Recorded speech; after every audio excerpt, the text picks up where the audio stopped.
Dr. Drew, who really did help me,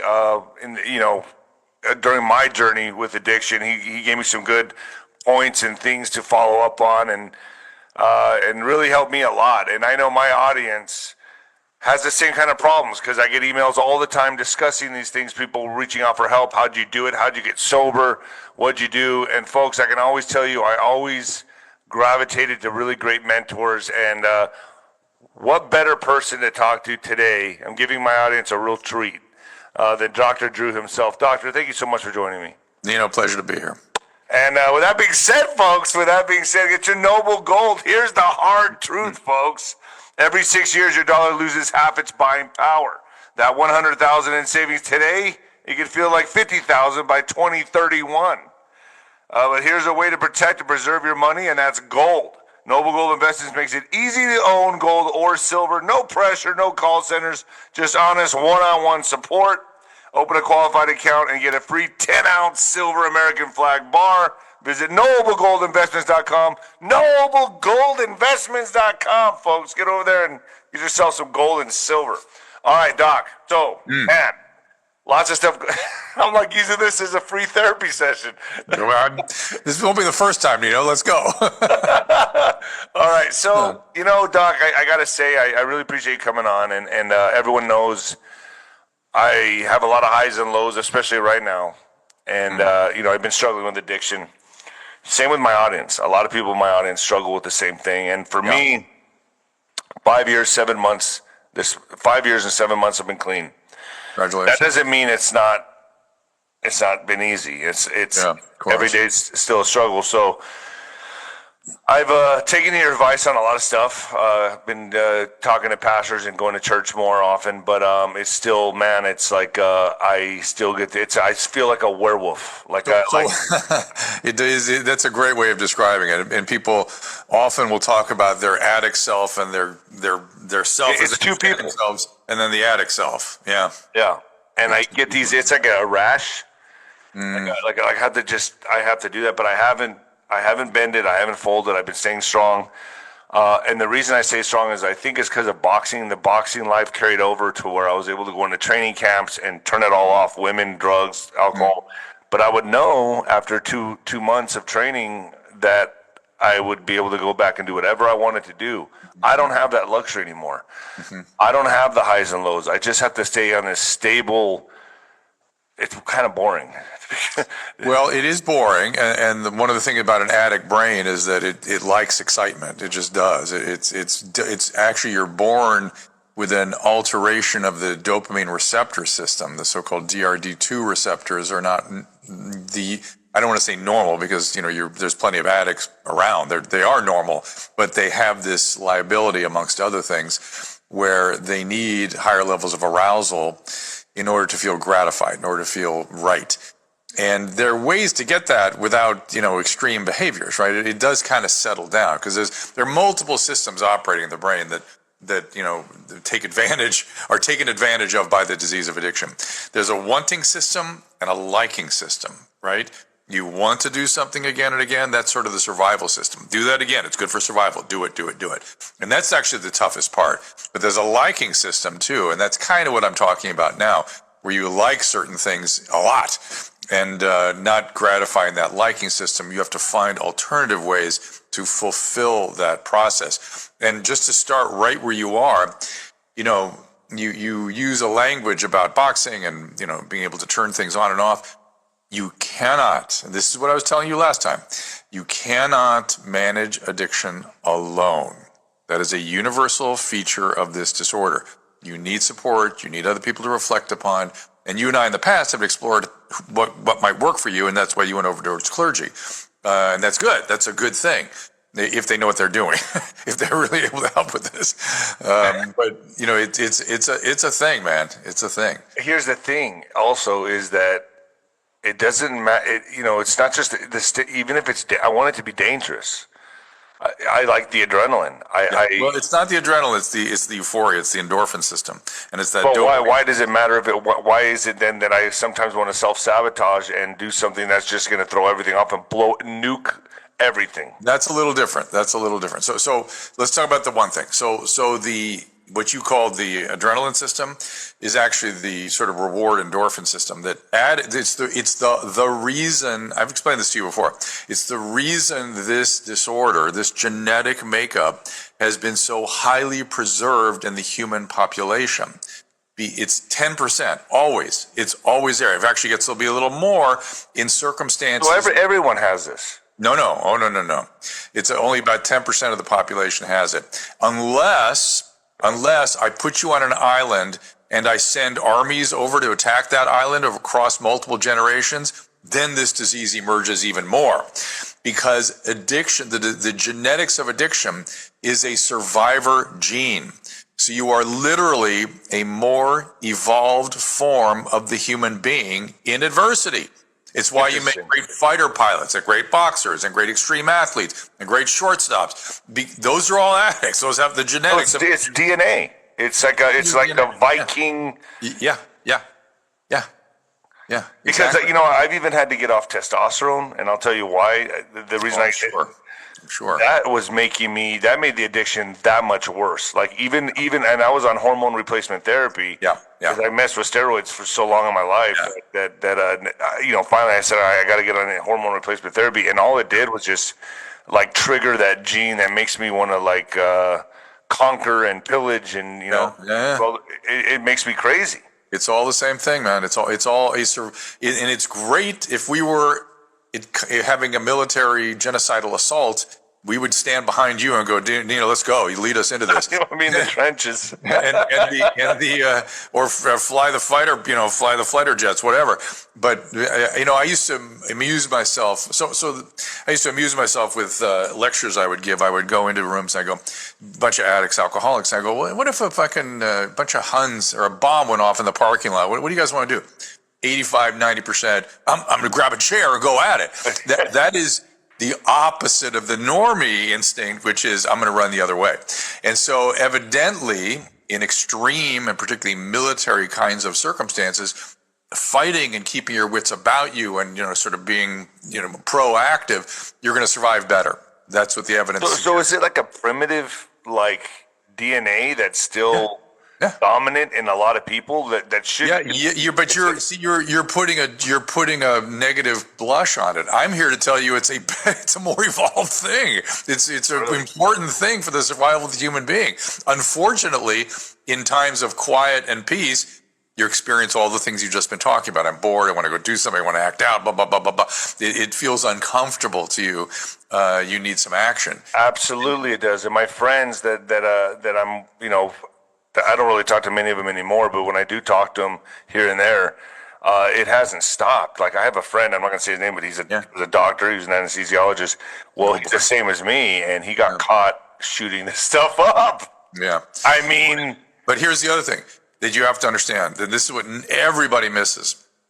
I don't care if you're a doctor being administered the medication by a nurse. I don't care how you're getting it. If you're exposing your brain to these chemicals, you're in a progressive process, particularly the opiates that your friend has, in a progressive process that ends in death. It's a fatal condition. But they're not worried about it. They're playing with fire. But I understand. But the rest of the world goes, let him do whatever. Blah, blah, blah. He wants to shoot up. Let him go. No. It's an illness that ends in death. And we can do things to correct it, to change the course. So what's the common thread here with addicts? I mean, is it that they like to play with danger? Is it pain? Is it that stimulation they need? Because when I go see a Skid Row, like we were in San Francisco and it was, the Skid Row that was so bad. Everyone's just nodding out on fentanyl and things like that. Yeah. And I think to myself, I really feel for these people. Like I have a heart for these people because it's pain. I lost my sister to addiction, and I knew that she had the biggest heart. She was like an empath, but she couldn't deal with the drugs and the alcohol and all that. I've always believed that it's just people that don't know how to cope with pain, or they just can't get through life because it's so painful. Well, nobody wants to be a junkie, right? Right. So that's the second part. So the illness, the more advanced forms of the illness is actually two different conditions. It's the addictive process, which is a biological. By the way, I'm taking notes when you talk. Good. I see you. It's a biological process, and we can get into great detail about what that biology is. And emotional dysregulation, which is what you're talking about, right? And so where does emotional dysregulation come from? Well, that's childhood trauma. And that has a wide variety of dynamics and flavors, and you can't even get at that till somebody's been sober 6 months, a year, something like that. Because if you get at that stuff too early, they either A, decide they're cured and then go use drugs now, or B, it motivates them, it unsettles them, and they go use drugs. You have to first, the addiction is the life-threatening part. You have to manage that first. And then, and by the way, most people in the first 6 months of recovery from, a serious addiction don't remember anything. So to get involved in deep psychological processes doesn't make any sense at all in those first 6 months. Particularly, I'd say the first year. Depends on the case. So like, what is the, for someone like me, 5 years and 7 months, people are always telling me, man, I can't believe, like, you were the craziest one out of everybody. I can't believe you're doing it. Like, they're all saying the same thing. And the friends that used to tell me that I was the craziest, they're dead. They're dead now. I've lost 4 of them. And I was the crazy one, but that is the thing I see all the time. People always go, well, how do you know who's going to get better? I don't know, but I've seen many Ninos get better, and that gives me hope for everybody. Right. And I've seen many people that I expect to get better die of this addiction. And that's why I'm doing this show for my audience, and I put myself out there, and I'm being vulnerable because I'm with one of the best doctors in America, and I feel like I want to use this to help people. That's why. Of course. That's why I want. And that is how. So now you're talking about the recovery process, and that's how most people come to fulfillment and getting things to settle down. Amongst other things, service to others, meaning making, finding meaning, and being rewarded by that meaning. That stimulates the brain too. But you have to go there. Purpose, meaning, service. These things are, and then some.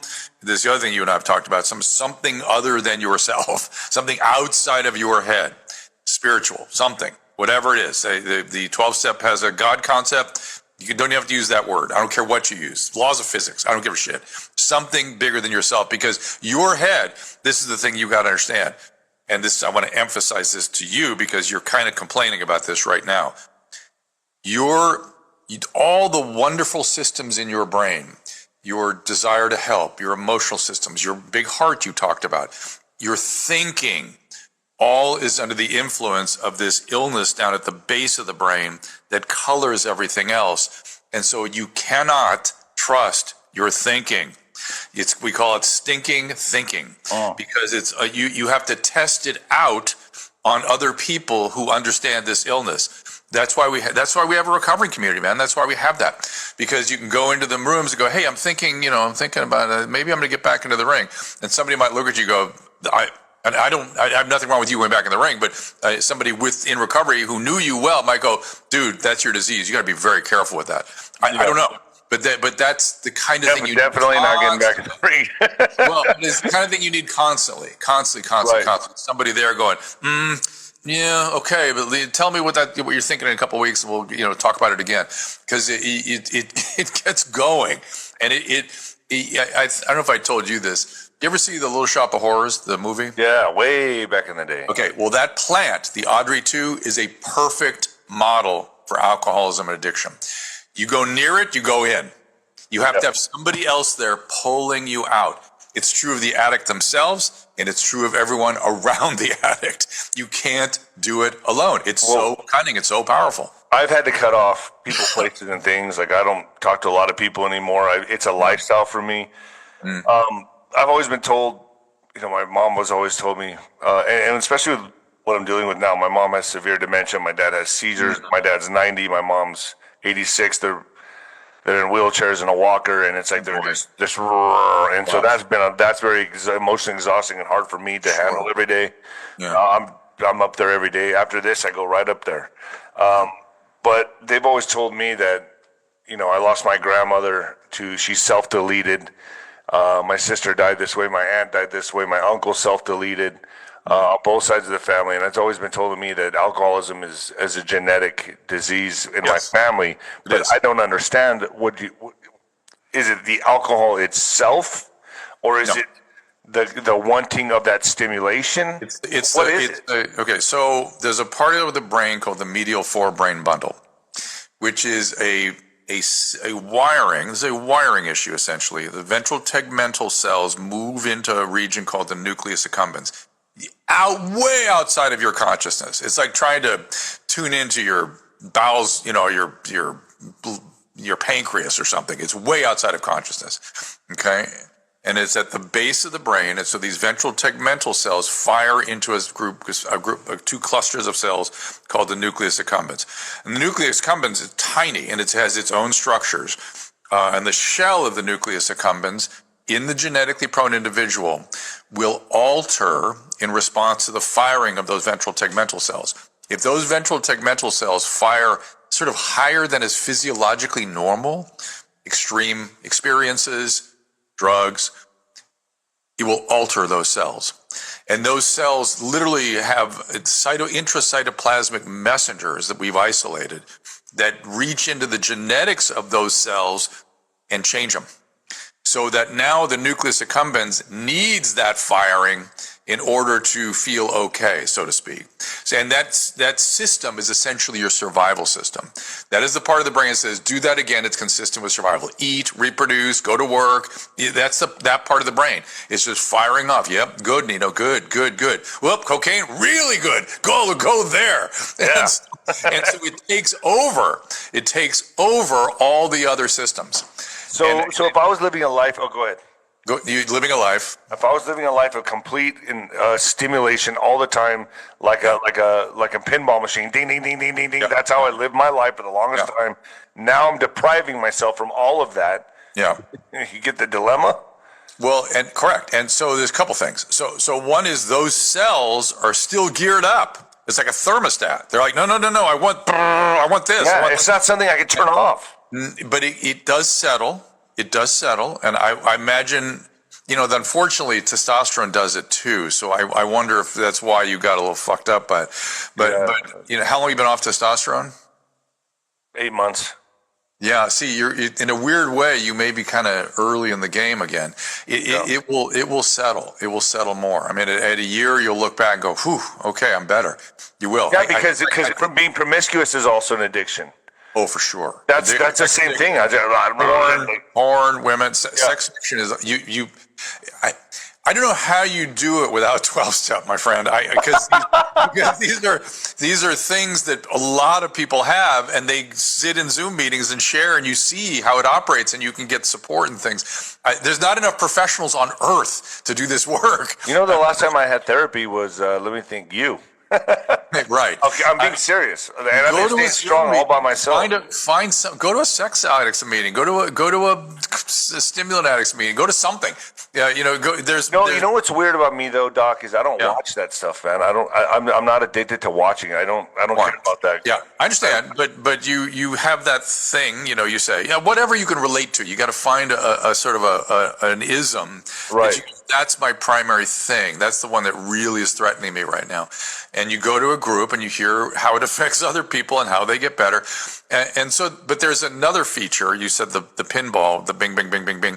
I worry that you may have also had a mood disturbance, right? Like a bipolar disorder. Didn't you tell me you had something like that? I wouldn't say bipolar. I suffered from diagnosis of obsessive compulsive generalized anxiety and slight depression here and there. But I mean, the depression just comes on strong with the parent situation that I have right now, And, of course. That stuff has been spiritually exhausting, emotionally exhausting, and I'm trying to. And this is the dangerous time for me right now because I know I'm about to lose them. And I don't know how I'm going to react. I really don't know. The podcasting's keeping me going every day. My podcasting business is really taking off. I talk, every day I'm banging out podcast. That gives me purpose. But other than that, I go to the gym. I go to the gym. That's good. And other than that, I'm just like crickets. Yes, you need people in your life that you can share this stuff with and reflect upon. Because grief is the worst thing that humans have to suffer. Humans, we just don't like grief. It's our worst. And, it's a tough one, and it takes time. It doesn't just magically go away, and you have to feel it or it bites in the ass later. So if I were you, I'd begin now by preparing for the loss of how they were. You already have a bunch of, they've already, aging has taken away your parents in a lot of ways already. They're not even who they are anymore. Right. And you can kind of, if you start grieving that now, when the actual body disappears, it won't be quite as, it won't all come rushing in. Right. So I'm going to just pivot just for a second because I have some questions that I'm very curious about. I know you're in the Hollywood scene and all that, and I'm curious how you're dealing with such a polarized, climate. Like, how are you dealing with such polarized views, politically, and the people that you talk to? Are you getting a lot of people that are highly triggered and can't deal with what's going on right now with Trump and everything? And I'm not taking sides here. I'm just wanting to know what you're dealing with. How are you dealing with it? I don't like the present situation. I never would have imagined we would have been here in my lifetime.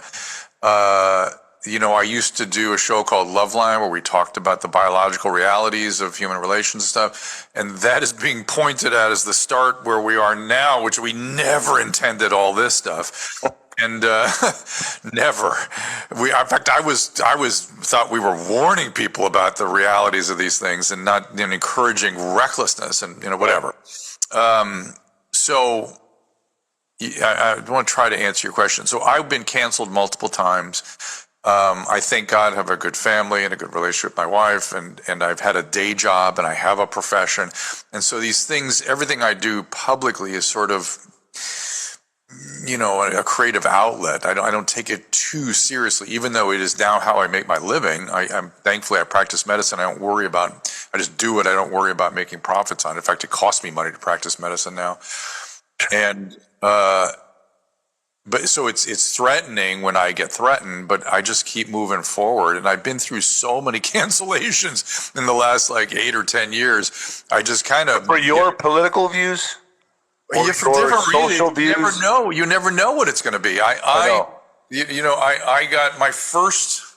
What was my first cancellation? I used to be so sensitive to this shit. Well, I remember when Amazon first started putting book reviews on the book sales, and Adam and I wrote a book in 1996, and I was reading these book reviews. I'm like, oh my God, how dare you say these things? You don't know me. You have no idea what you're talking about. And when I think about that now, when I just look at my Twitter feed, you'll just see horrible stuff.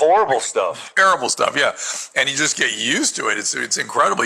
But it does keep your compass on straight. You always like, okay, what's right? What am I doing? Did I contribute to that? What's wrong here? And you just keep due north. You keep moving forward.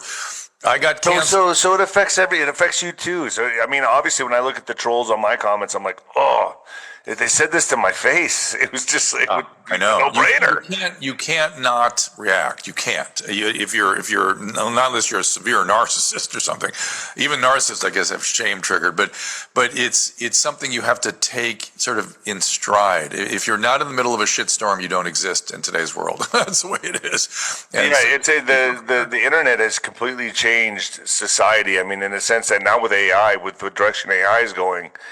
I think they're saying that what happened from 1995 to 2025, AI is going to do in 2 years, in 3 years. It's going to be that much faster. Everything's changing. I go to Austin and I see robots and wheel carts. I see self-driving cars. Yeah. The younger generations, I probably look like a Neanderthal to them. I probably they look like aliens to me. Like there's a big gap now. That's true. You know what I mean? It's like although I like what I'm seeing, I have really deep optimism about Gen Z and Gen Alpha. They do look like aliens to me, but there's something about them that I think, something good is happening. I just know it. I can feel it. I don't know what. They got to figure it out, man. We're going to hand this all over to them. So do you feel like we're in this vortex of transition, this transitional vortex right now? Yes. Where it's like, what's going to happen next? Like, I don't know. This Trump administration's done.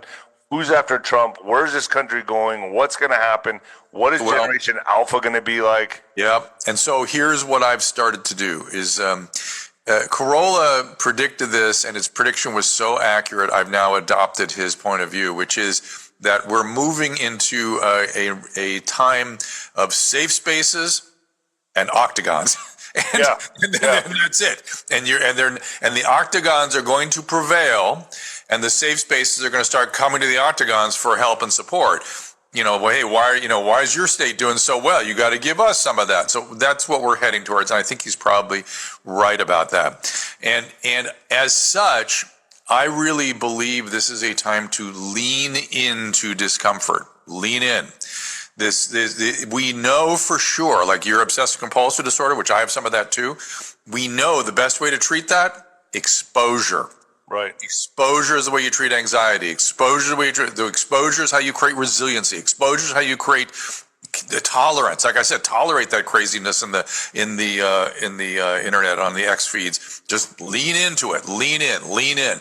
That's how you'll develop self-efficacy, and that's how you'll grow. Do not hide out in a safe space. That's unhealthy. It's the opposite of health. So safe spaces and octagons. Lean into things now. It's time. And try to, and you've asked how I've managed all this, I've tried to get clarity on certain things. And I'm clear about this. I will go to the mat for free speech. 100%. I'm a free speech absolutist, and I'm clear on that. And so bring it. Now I'm ready to do battle. And then the next thought I have is be courageous. Well, shit, I never thought that was going to be part of my life at the age of 70. Moving in on 70, I'm going to have to be courageous? Okay, I guess so. You don't look 70, man. I'm going to be honest with you on that one. I'm 67 like next month, and so I'm moving in on it. And it's bugging me, believe me. But I'm fighting it back hard in all kinds of ways. Well, I mean, I'm going to be 48, so yeah, that 50 number's bugging me too. My trainer always said adversity and criticism builds character. You need it in your life to be a stronger man, to be a better fighter. You're going to have to deal with it. And the better you get, the higher the rankings you go, you're going to have to deal with more adversity and criticism. I used to read all the comments when I was fighting, and that I didn't know how to deal with it then. And I think that's why I self-sabotaged my career, because I couldn't deal with the criticism. Right. I feel now that I'm dealing with it a lot better. Like the fact that I'm open with you right now, coming out here and talking about this stuff, I would have never done when I was boxing. Good. So you've asked several times about sabotage. So let's move into that zone, because that's not addiction. That's something else, right? That is the handmaiden of addiction, which is trauma, childhood trauma. Right. And trauma has many, many, many different influences. Let me see. I hope I dig through them all. The big one is emotional dysregulation, and that's what causes you to reach outside of yourself to regulate. That's a drug. That's fighting. That's these things, women, whatever, to try to fill the void, whatever it might be. Like a fire. You got to keep feeding it. Feel better. Right. That's trauma. The other thing is repetition. So the crazy thing about childhood trauma is we repeat the traumas of the past. It's the craziest feature of the human being. And particularly interpersonally, we will be attracted to people that are just like the traumatizers. It's an uncanny thing we do. We do it over and over again. So whoa, you're saying if I suffer from it, I'm attracted to it? Let's say you had, I'm going to give you a classic. You're a young girl, your dad's an alcoholic, and he abandons the family when you're 5. That is the kind of guy you're going to be attracted to when you're 20. Yeah. And guess what that guy will do? He'll be an alcoholic and abandon you again. And reaffirm your belief. Well, you re-traumatize you, and now you have chronic PTSD or complex PTSD because of this continued drive to So is that why I went into boxing? Potentially. I think that's why. Yeah. I wanted that trauma, that fear, that repeat it. And I never could conquer that fear, man. Well, that's not how it's done. that's not the way it's done is by regulation.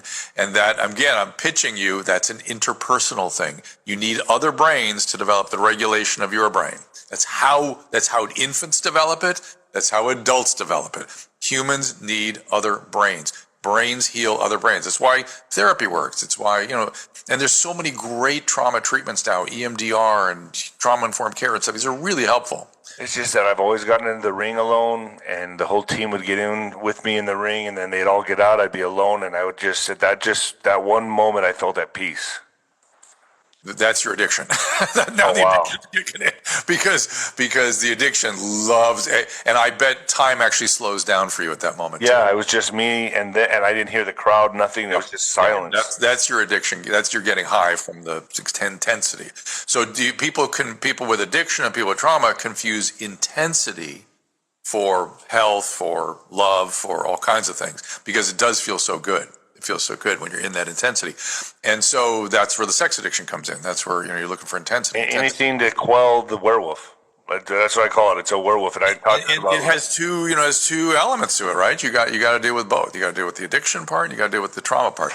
And so what did I say? So we talked about sabotage. compulsion. We talked about regulation, and then I hope my audience is liking this. I think they're probably like, I think they will, 'cause most people don't get this all in one place.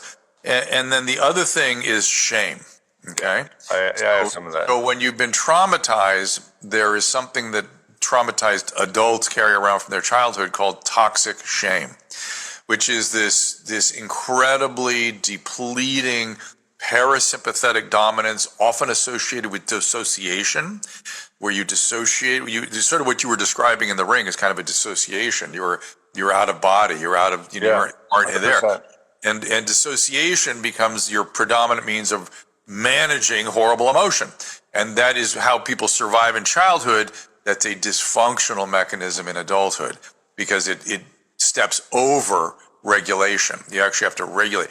And the significant problem with all that is that parts of yourself that are traumatized stay walled off. Like, I'm sure you tell yourself, I've dealt with that trauma. I don't think about it anymore. It's no problem. I don't think about it. It's there. I promise. And it's fueling sabotage. It's fueling dysfunction. It's fueling stinking thinking. It's always there, but it's outside of consciousness because you literally unwire that part of yourself with trauma. It's an unwired place. And so okay, so let's talk about this for a second. What about like regret? And I know everyone deals with regret. Everyone has, probably my audience, a lot of people are like probably nodding their head right now, but like regret, like missed opportunities, things you should have done, things you should have done better. Like regret, that plays a lot in my life. That is a. Is there any way to fix that? Yeah, I'm going to tell you because yes, but you not by talking to you. It is a handmaiden. It's a relative of shame.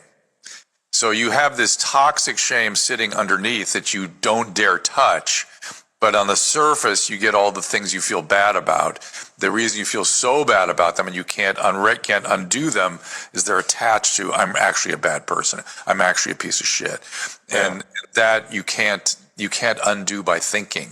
You have to re-regulate. You have to get that part of your brain that's left behind wired back in with the rest, and that's trauma therapy.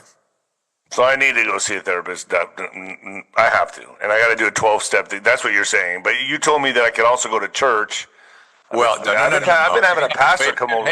What I said was, you told me, no fucking way am I going to go to 12-step. And I said, well, we got to figure something else out.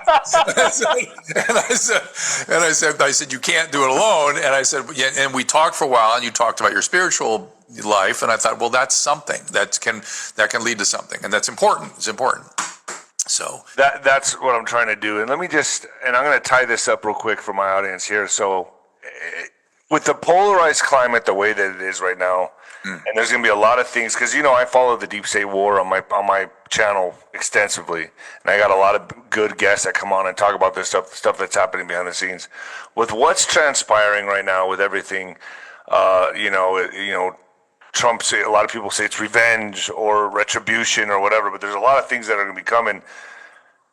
A lot of people are going to be triggered, and a lot of people are going to be upset. I am really scared by lawfare. I think that's one of the scariest things running around. Yeah. And if whatever they have to do to put that in the grave, they have to do. No matter who's triggered, no matter what, they have to put an end to this. I do not like leaders putting other leaders in prison or court or anything. I don't like it when they did it to Trump. I don't like doing it to Hillary. I don't like it. I think it's a bad. But when it happened to Trump, I told everybody, get ready. That's going to be the boomerang. Now we're in the boomerang effect, where I believe that this is all going to be like a domino effect. It is a boomerang, but it's also trying to put this shit down, put it down once and for all. Put it in the grave. But I'm wondering if they can come up with a better way than lawfaring each other. Is there something Congress can do? Is there something, let's rise above this and do something so this doesn't happen anymore.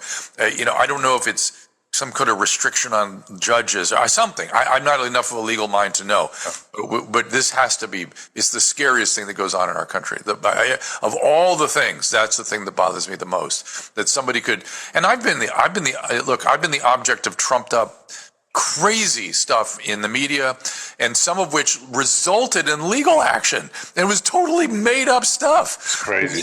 And then that becomes the evidence for the legal, and then you're at the whim of a jury. This is not, no, this is terrible. It needs to end. It needs to end. It needs to end. So as this stuff transpires in August, September, October, November, what do you suggest for people to do that have to get with their families during the holidays? It's going to be pretty polarized. It's going to be pretty hot. What do you suggest? Just sit this one out? Well, I think it's important to understand that people are sort of past debate. You can't debate. It's sort of weirdly emotional, what everyone's into now, and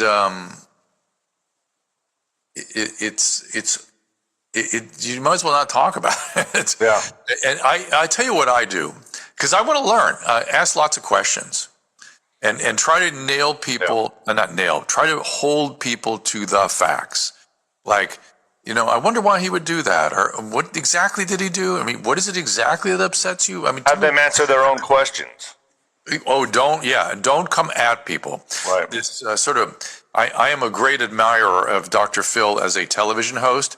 Except for one thing, he led people to believe that this confrontation is how you get through to people. No, it's the opposite. That's how you get people to throw up force shields and you lose them forever. That is not psychology. That's talk show. That's him doing a talk show, and he's outstanding at it. But it's not psychology. Right. And psychology is about what's called therapeutic wonderment. I wonder why that is. I wonder, even when you know the answer. And maybe you'll learn something. Maybe you'll learn something that they'll tell you something you don't know, or maybe you'll understand more about how their mind's working. Stay empathic, stay attuned. Try not to be triggered, because I can feel people's guts, abdomen tightening up around each other these days. And let it drop if they start to, get going. I wonder why would they force a mask on a guy on an island in Washington? Have you noticed a big shift in Hollywood? Has there been a big divide? Have you noticed a shift? Here's what I've noticed. That reality is reasserting itself, and that human motivation and common sense are coming back. And so Sydney Sweeney sells jeans, and they sell. Because guys like, women like looking like hers, they want to wear jeans like that. Guys like looking at her, they want their girlfriend to wear jeans like that. It is how, it's unfortunate, it's how we work. Right. Reality, the ideological version of humanity, which always harms people, wherever ideology is the prevailing wisdom, sort of force in the world, always people get killed. It's always a disaster. You name the ideology, but Jacobins, sans-culottes, Maoists, Pol Pot, you name it. That is all ideology. The fact is, common sense is reasserting itself, and the reality of how humans are motivated and work, and in the marketplace particularly, is starting to reassert itself. So I'm starting to see the movies that are selling are those that appeal to people and men and girls and boys. Absolutely. And so and that is picking up momentum fast. I've noticed that I'm starting to see in the trades things like they're like, oh, they're going to do this, they're going to do that. Oh my goodness, they're shocking. It's like, because that's what's working, and they're leaning into it, and good for them. But also the mentality as a whole. Mentality isn't really changing. Because I feel like there's like an old Hollywood and this new Hollywood, right? Like this paradigm shift. I don't really watch movies anymore, and the youth don't really watch movies anymore. I mean, now it's like I think the new Hollywood is podcasting. Oh, for sure. Oh, Yeah, it's. yeah, for sure. So what is this? Where are we headed right now? Can you even put your finger on it, or is it just like the Wild West, like anything goes? It is the Wild West. It is the absolute Wild West. I don't know if pods are going to consolidate, or certain pods are going to come through, if pods are going to end up on TV, on networks, or if we're going to. I think TV. I don't know. I don't even know if TV's going to last. I mean, everything's streaming. Everything's just the internet. I mean, I think that's everything now. Yeah, well, it's always been predicted as such. I remember I used to be friends with, actually I did a production for Fred Silverman, who was the only guy to have headed all three networks back in the day. And he kept telling me, he kept saying, it's all going to be pay per view. It's all going to be, you pay for your menu of stuff, and that's your monthly subscription, and that's that. So and it's going to be on TV. It's going to be on something like a TV. Right. It's going to be on everything, to be fair. And so I don't know. I don't know what that looks like when it's all done. But let me go back to movies. So I think there's, do you know who Rob Henderson is? Rob Henderson? I don't think so. He's a sociologist. He's a guy that wrote a book called Troubled. You guys should read it. You would love it. He's a guy that was really through a lot of childhood trauma, foster system mess, went into I think the Air Force or Army, and it saved him. He became addicted afterwards. He found a way out. He went to the GI Bill, ended up at Yale, and looked around, and all these young kids were telling him about his life, and they knew nothing about it. He was like, you don't have any idea. He goes, these people have these beliefs that are just because they have money and they're elite. And so these luxury beliefs they maintain hurt people like me from where I came from. And so he developed this notion of luxury beliefs. He actually went to Oxford and became a sociologist, actually a social psychologist. And he's just a brilliant guy. Read Troubled. I recommend it highly. So what was I saying? I just got an email from something that I was expecting, and it distracted me a little bit. So these luxury beliefs. So when it comes to Hollywood, there was I always said, TV and movie was never a business because it didn't operate like a business because there was so much money in it. They didn't have to. And now they're having to operate like a business where they have to make profits and they have to watch their margins and they have to have expenses. It's not just a free-for-all like it's been for the last 75 years. And as such, they don't get to have these luxury beliefs. They have to stay in reality a little bit about who buys it, who wants it, why they want it, what's motivating them, and let's create stuff that people want to see. Well, here's one last thing I want to bring up. Do you think celebrity worship is dying? And do you think, because everyone now is an influencer. Everybody is an influencer. Everybody thinks they're famous. You go anywhere on the street corner, someone's dancing, they have their phone out. It's insane. Yes, and so if everybody's famous, nobody's famous. Right. That's what I'm saying. Is that could we say that? Well, I understand there's still Tom Cruise, The Rock, there's people like that trickling down, but I mean, in 10 years? Or 20 years, certainly it's going to be very different. So let's talk about where that came from. So the famous figures used to be military and political, right? And occasionally they'd be opera singers, or they'd be artists, or they'd be standout. Right. Type. Good point. Or they would be again political or military. And then in the 20th century, this new technology came in called celluloid film. And this moving picture stepped in, and people that learned how to corral that technology sent it all over the world. And the people in front of those celluloid images became figures that people thought they knew, they wanted to see more of. And then Hollywood, per se, old Hollywood, turned those people into products that they put out over and over and over again. We call that glamour. We call that Hollywood. We call that fame. And they were that was fame on a level that humanity never really knew before. And then television kicked in, and that was in radio, right? Even more so. They're in your home. They're in your living room. You're listening to them in your head all day or under your sheets at night. I mean, this was an intimate relationship with people on a scale that was unheard of. And then it starts dissolving and breaking down into a democratized, let's call it fame, I guess, of the influencers and the podcasters. And we don't know where it's going to, if it's like diluted to me. It got diluted to where everyone very diluted. Now. Very diluted. So fame. Go ahead. It no longer is on the scale of what we think of as fame. I mean, it's questionable if it's even fame. It's almost like products for individual communities kind of thing.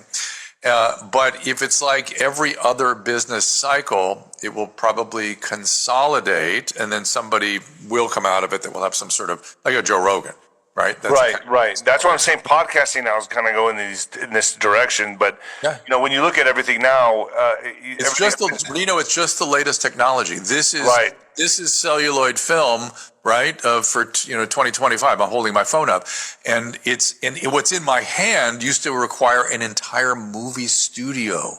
Right, but what I'm getting at is, I bet you that even changes because now AI is taking over everything. Did you see like the group, the fake AI group that has all these hit songs? I forgot the name of the group, but it has millions of followers. It's all AI music. It's an AI group. They're not even real people, and that's catching fire. And it's like, we're not going to need people anymore. So what was fame except a product to be exploited by the system? Right, and so when you get right down to it, who cares if it's real people or not? Because behind it is an economic system. And if you're concerned that AI is going to take over AI is going to take over everything. Maybe or maybe not. I don't know. I don't know. I'm not afraid of it the way a lot of people are. Again, lean in, everybody. Lean in. Don't be afraid. Courage. Freedom. Love it. All right. Look, Doc, I took enough of your time. Love you, man. Thank you for coming on my show. It's an honor. Dr. Drew, everybody. Where do they find you, Doctor? My wife produces a show on Tuesday, Wednesday, and Thursday at 2:00 that Nino has been on called Ask Dr. Drew. It's on Rumble, on YouTube, and X. Follow me on X, at Dr. Drew, DRDRW. DrDrew.com, DrDrew.tv. It's all the stuff there. But we would love to have your audience in with us. I've enjoyed talking to you. I've enjoyed interviewing you, and I certainly am happy to be a guest and talk to you whenever I can. So I appreciate it.